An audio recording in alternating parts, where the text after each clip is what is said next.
I'm the moderator. My name is Catherine Otto. I work for VTrans as a planning coordinator.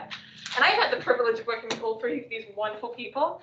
There was a walkabout summit down in Addison County earlier this year in May, and each one of them brings a really valuable perspective to the table in terms of how we create safe and livable communities. And so at this point, I'm going to pass over to Allie, and they're going to be going around in circles, so you get to meet all three of them at the same time. So thank you. Thank you. This one? Okay, great. So if you're in this is the session you wanted to be in, you're in the right place. Just quickly, the agenda for today will be going over the background, how to create complete streets, and talking more about transportation safety, some low-cost placemaking projects and examples, and then we'll have maybe some time for discussion questions at the end. I will quickly introduce myself, and then as they get to their portions, I can let them do their own introductions. My name is Allie Breyer. I'm the Communications Director for the Division of Emergency Preparedness, Response, and Injury Prevention for the Vermont Department of Health. It's always a mouthful. I also manage our Vulnerable Road Users program, which is really focused on people who are most vulnerable to injuries and deaths on our roadways, so bikes, pedestrians, and older folks.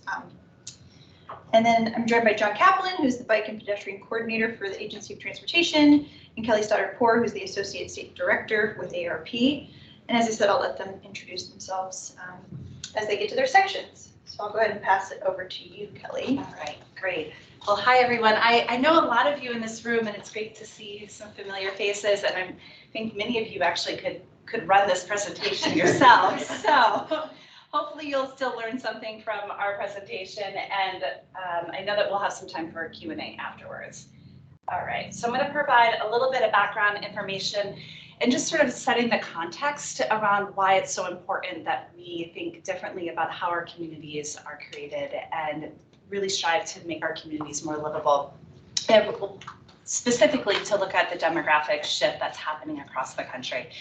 And it's no surprise that we are a rapidly aging population, and the Wall Street Journal documented a few years ago that for the first time ever, in 2035, older adults 65 and older will outnumber children in the US. That has never happened in the history of the United States. So I think it's really important when we think about what that shift looks like. And so we've got 2015 data up there and what's projected for 2030. The darker blue is representing more than 20% of the population over the age of 65. So you can see the Northeast is pretty dark blue, and then there's some other patches of dark blue as well.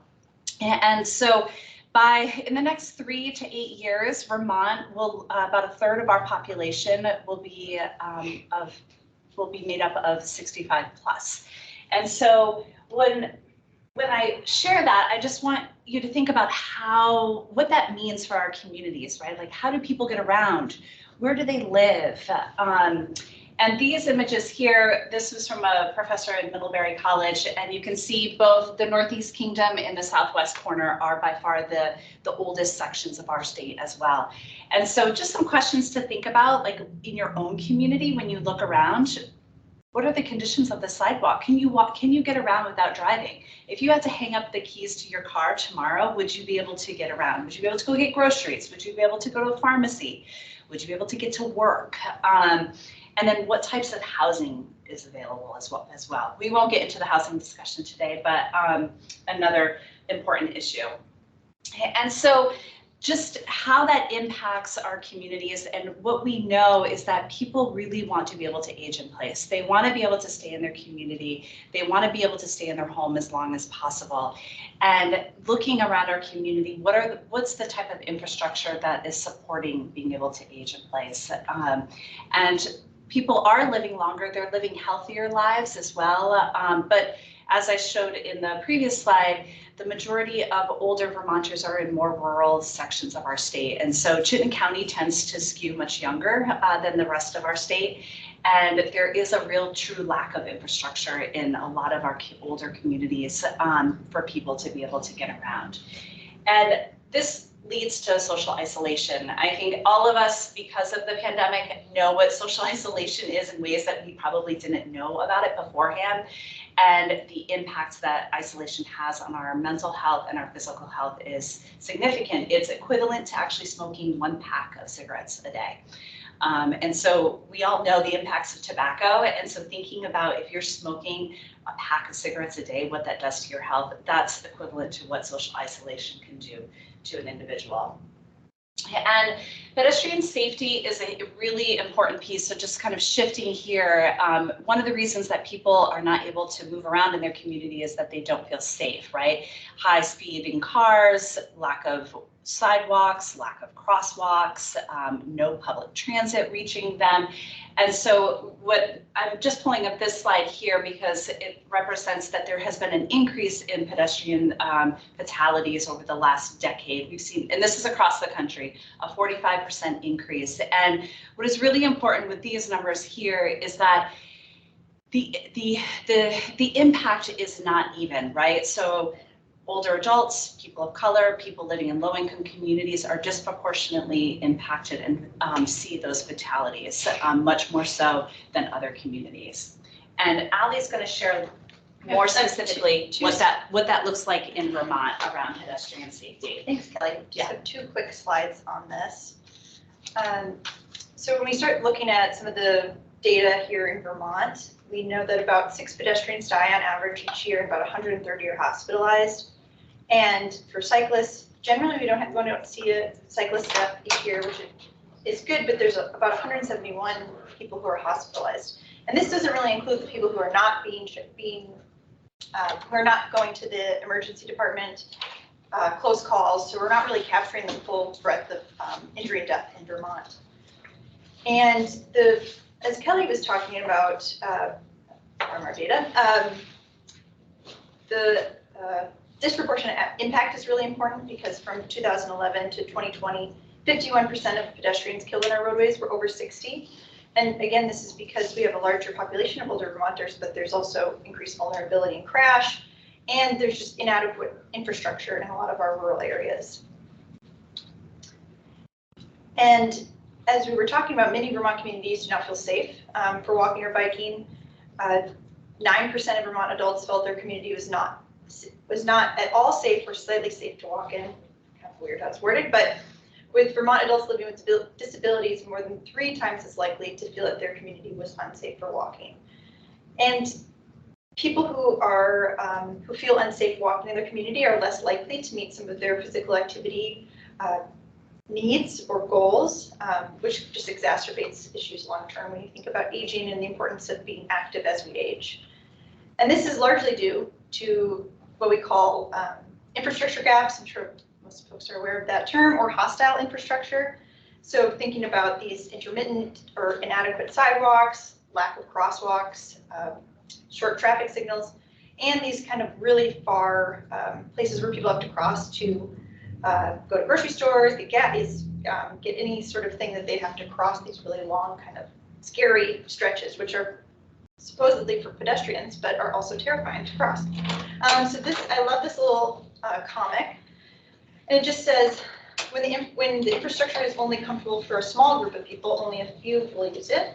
You see this little person going across, and the people on the side saying, no, I will not do that. But when infrastructure that is comfortable and safe for most people, fewer people are excluded from using it. So you see how this changes when more people are feeling safe using it, more people are going to use it. It seems pretty standard. But this is just an interesting argument in Vermont that I've heard in a lot of circles, is why would we create infrastructure there if people are not walking and biking there? Yet we're not really thinking that people are not walking and biking there because it's unsafe to do so. So I'm going to pass it back to Kelly, and she's going to talk more about how we can all work to build our communities to be more safe and livable and accessible, and how it really is everybody's role, especially thinking about policymakers and decision makers and how we can move these things forward. Great, thanks, Allie.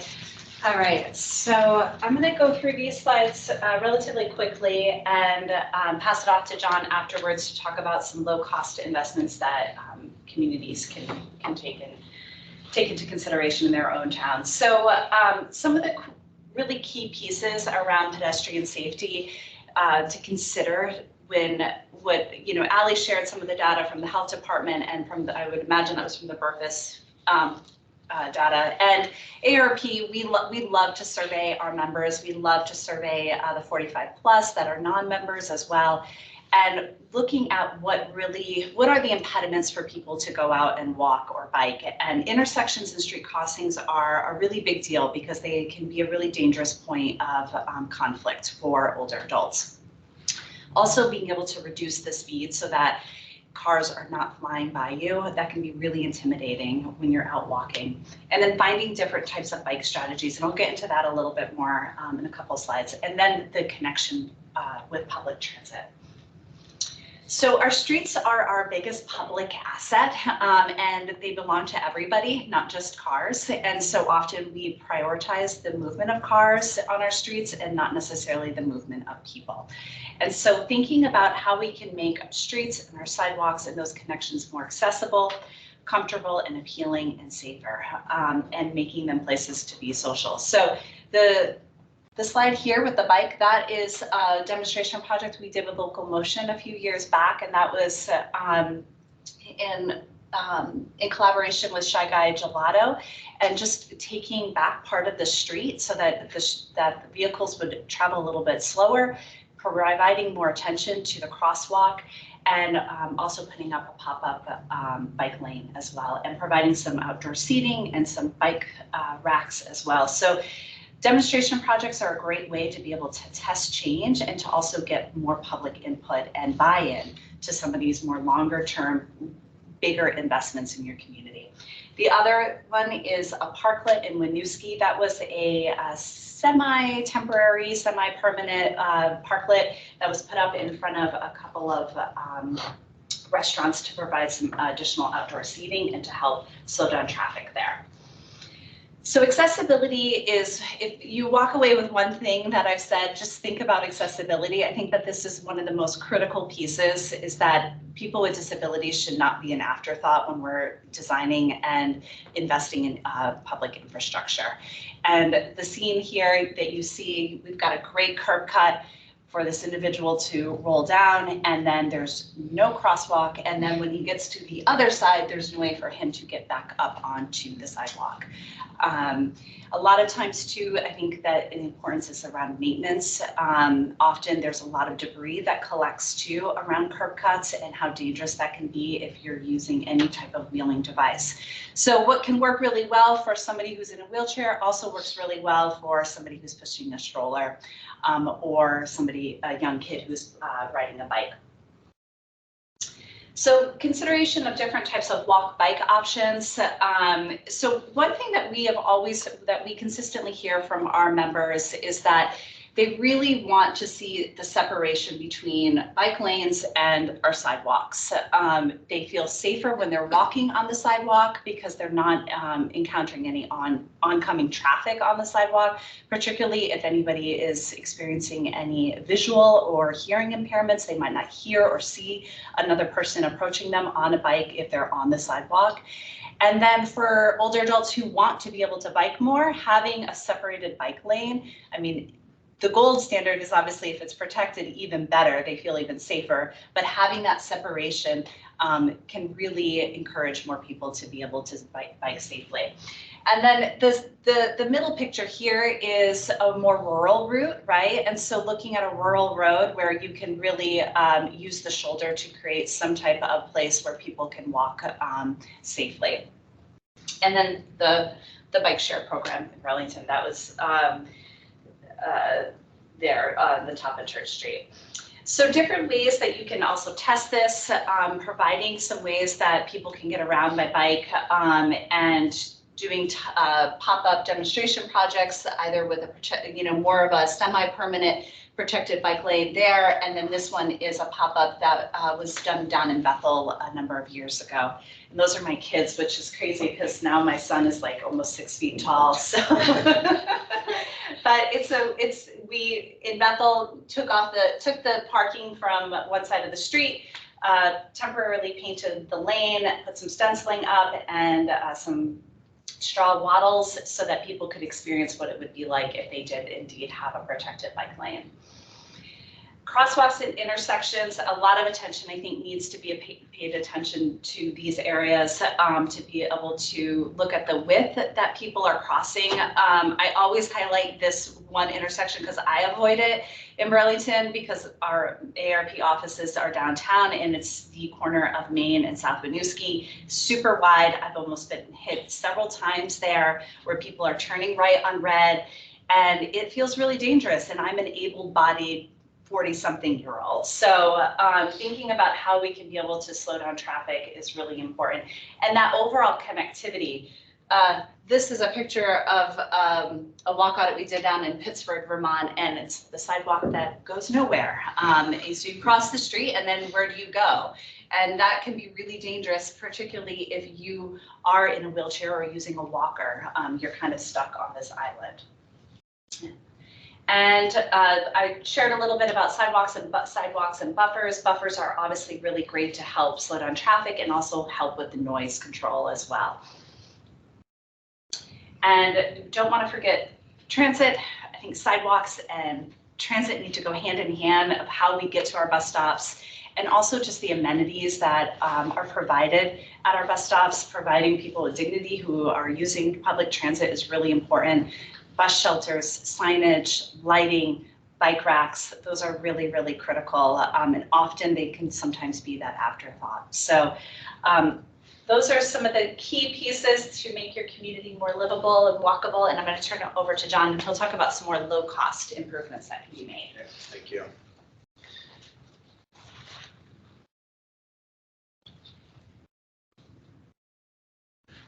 Not the down there. Oh, I see. Gotcha. Okay.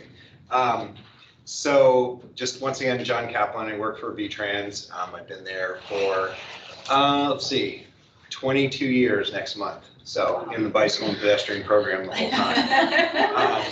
So I'm an engineer, that's my background. So I'm gonna get into a little bit more of the details of some of the things that, that Kelly kind of primed us for. And I really like to focus on the low cost improvements because I think, like I've overseen the state's bike and pedestrian grant program for a long time, and communities, you know, they use the grant program for like these larger projects that they might not otherwise fund. You know, they leverage some federal dollars with their local dollars, and they can get kind of the big project done, and that's great. You know, especially if they're filling in like a missing gap in the network. But there's a lot of I think that municipalities sometimes forget about some of these lower cost improvements that can really make a difference also. So trying to focus in on those a little bit here. So one thing is just when roads get repaved is to just restripe the lane at a narrower width. And that has a couple of benefits. One is that helps slow traffic down. And actually there's some studies that a 10 or 11 foot lane on a road that's 40 miles an hour or less posted speed is like the safest width for all users. So that's safer for vehicle traffic as well. So just moving that, narrowing the travel lane allows for a wider shoulder. And I would say that if you're repaving, that's essentially a zero cost improvement because you're gonna put the edge line down anyway. It's just a matter of where it's going. And then if it's in a more kind of urban area and you have enough width, marking that shoulder as a bike lane just to really carve out that space for where bicyclists can go. And then providing sidewalks, you know, that's just really the basic facility for pedestrians to be able to move around. I'm sure you could think of an example maybe in your community where you see these like goat trails, I call them, where it's kind of a desire line by pedestrians, and that really is a pretty strong indication that there should be a sidewalk there. And just, you know, sidewalks provide that separate facility where pedestrians have an accessible surface and makes connections to different destinations. And then, you know, in terms of signs, so signs are a big part of the infrastructure out there for both biking and walking, and there's some ways to make signs more visible, either with using the fluorescent yellow-green for pedestrian signs or adding a colored strip onto the sign post. Those are both pretty low cost. changing the background color, again, that's another one that, you know, there's no additional cost to do that. And then providing crosswalks. So, you know, just having a marked crosswalk is a big safety improvement. Of course, it has to be in the right place, especially if it's a mid-block crosswalk, where, you know, drivers have an adequate sight line and it's connected to, you know, accessible ramps and so forth. And then sort of restricting parking adjacent to crosswalks seems kind of like a subtle thing, but there is actually a pedestrian trying to cross that's in front of that white van. So if you have a on-street parking and it's too close to the crosswalk, it kind of restricts those sight lines. So there's some state statute around that. We use the 20-foot distance even for mid-block crosswalks, even though that's not in state statute. But at intersections, you have to have, I think it's 30 feet back from the intersection is the earliest you can have on-street parking.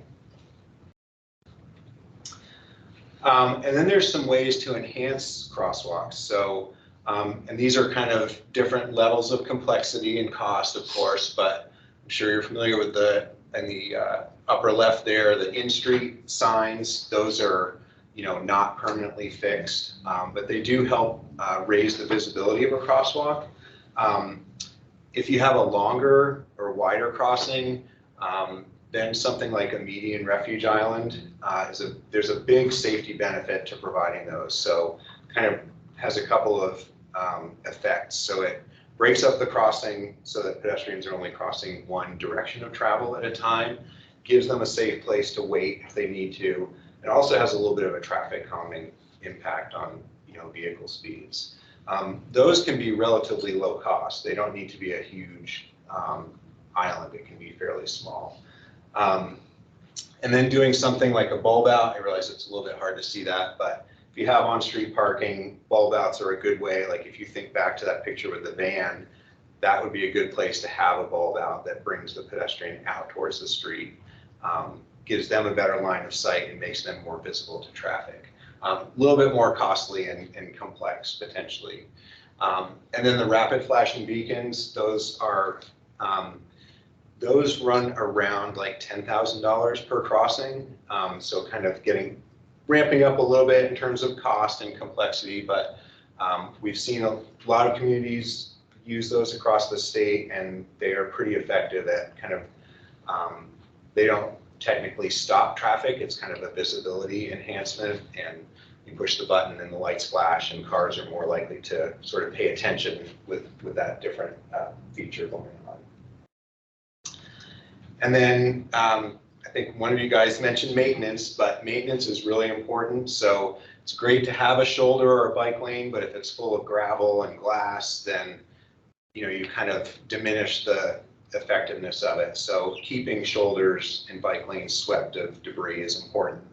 And then just doing things like trimming branches back so the signs that are out there can be seen by drivers. And then of course in the winter with sidewalks, snow removal is really important because people walk, you know, they have a need to walk year round. So that is another maintenance consideration. And then bike parking, you know, if we're encouraging people to bike, they're going to want a place to safely lock up their bike. Again, doesn't need to be anything too fancy, you know, just a simple sort of upside down U type of rack. In some cases, it can be, you know, covered bike parking. That's always nice if it's going to be something longer term where people are going to leave their bike for the day, say, and they're, you know, going to an office building. So, and, you know, one thing I'd like to point out too is that a bike and ped improvement doesn't necessarily have to always be like a bike ped project. There are lots of opportunities when a municipality is doing other work, like replacing a water line or just doing repaving, or as part of, you know, requiring it of developers when they're building something. A lot of municipalities require them to build infrastructure like sidewalks along with a development. So lots of opportunities to make improvements. And so it's kind of thinking about those ahead of time. And then, yeah, Kelly mentioned demonstration projects, and those are becoming, increasingly used across the state by communities who, it's a great way to try out something before doing the bigger investment. And I know Burlington has done that quite a bit over the last few years and kind of done things incrementally. Maybe it's a short-term demonstration project first, and then maybe something a little bit longer term that they try out for a year, and then eventually, then it gets to like pouring the concrete and making it more permanent. And that's a great way to, get public buy-in to the change, try out a design, maybe make some modifications to it if things aren't working well. So. And they're really fun. They can be really fun, yeah, community building. And Local Motion, I know they have like a trailer full of demonstration project materials. That's their trailer in the bottom right. And that's it. We got 5 minutes for questions. Wow, good timing. Yeah. Sure. What about moving a mandate for complete streets on a state level? Would that help implement some of these projects? You What- mean the statute that, we do have complete street statute in Vermont? We do, but Yes. but it's not, there's ways that you can basically say, hey, Yes. actually, no, we don't, it's too difficult, blah, blah, blah. Yep, it's too So- expensive. Yes. It does, yes. Would Yep. would changing that facilitate some of this work? Sean and I were just talking about complete streets yesterday. So I'll go first, and then I'll have you Sure. as the representative from V-Trans. So one of the things that ARP has identified as a really important next step is updating the Vermont state standards, which are from 1997. Yep. Where there's little consideration to public transit, and walk bike has just greatly improved, right? And so there's better guidance out now. And so really updating those design standards, I think, will give municipalities new and improved tools and ways to think about infrastructure projects. So that is our number one goal, is to do that before we would go back to the statute itself. And I'll let John respond. Yeah, I mean, I'm not sure exactly what you're proposing, but like, I think one thing I've seen with our state complete streets law, because it applies not only to V-Trans but to municipalities, is, I'm not sure I could, and I'm just speaking for myself, I don't think I could get behind a law that like requires every community in the state to, you must do complete streets, because there are some towns where just, they might be so rural that, what is that going to mean? And how are they going to, kind of forcing them into that if that's not something that, say you have a municipality where that's just not a priority. I'm not saying that's a good thing, but that is entirely possible. So, and I know that, V-Trans, whenever there's sort of legislation that kind of boxes us in on things that are more like context sensitive and case by case basis, like design decisions, we tend to resist that kind of legislation. Like there's been attempts in the past to say, you're going to pave a 5-foot shoulder on every road in the state with every project. Well, that may not, up in the Northeast Kingdom where you have a road that has 500 cars a day, do we want to spend resources putting a 5-foot shoulder on roads up there where they don't really need it? And so I know that our agency has tended to resist things that sort of like box us in and don't allow us to make decisions. Oh yeah, I got one that just follows that up. This might be interesting. For finance, can you help us with what finance to finance those projects? So it ain't like they have to, like everybody says, most municipalities don't have money. When they know by state statute if that public service is there, how to broaden that so they don't get in trouble with the law, because that's also mandated too as well. If it's that public sidewalk is like for service or everything else, that they don't have money to cover that, how are they gonna finance to cover it, what the law, predicts, Yeah, I mean, I think That's I think there's certainly different grant programs that V-Trans offers to municipalities to build, bike and pedestrian infrastructure, two specific programs, the bike ped program and transportation alternatives. And then, towns do have the flexibility to use their highway budgets to build and they do, they use that to build sidewalks. And so I think a lot of that seems to be driven at the local level. If enough people at the local level put pressure on local governments that sidewalks are a priority and they should be in the capital planning and so forth. Yeah, to make sure, just the reason why I asked is because to make sure it's compliance to the law, statute. That's the reason why I asked, because if some that, want help, need help, finance, or don't have the money within the community, and they need help resources from the state, and sometimes this state goes through the rigmarole of, we have to see this, we don't have something, it depends on what's in the finance, what they have to appropriate for that town. I will also just share too, because I think one of the important pieces is building public support too, from like on a very local level. So one way that ARP can be helpful is that we do have small community grants available to do some types of these demonstration projects or provide support getting public input.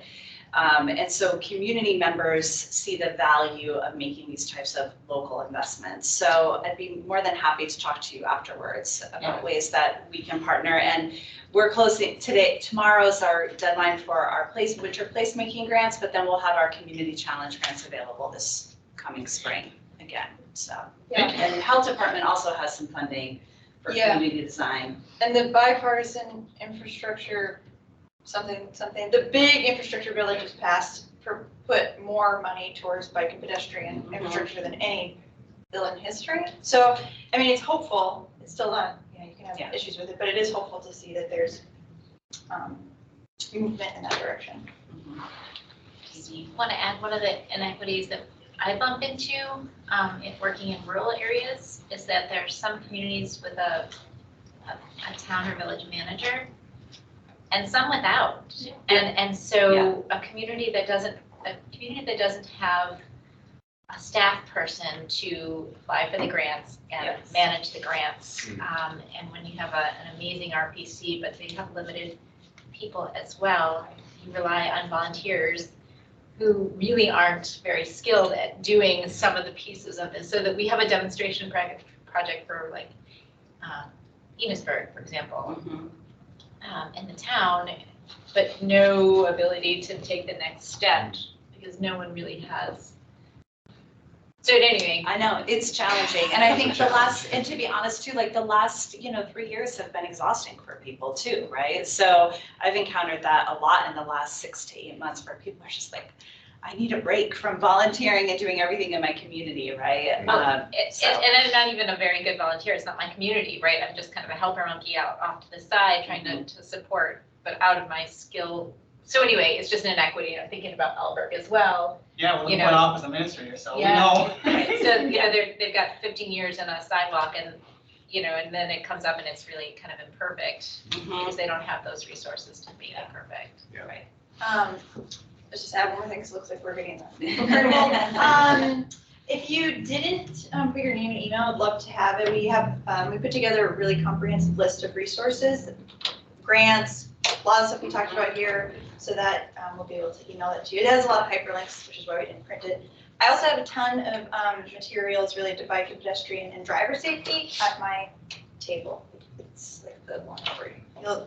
You'll see it. It's just all bike and pedestrian and lots and lots of materials. So I'll just hand this up. Thank you. Kevin, I'll let you finish. So I just want to say thank you all for coming. Unfortunately, we are like 5 minutes over. In just 10 minutes, we'll be back in the main hall. Thank you for coming. And definitely, if you have questions, presenters are all here, and also within the packet that was shared by Katie, you can get contact information and more. So.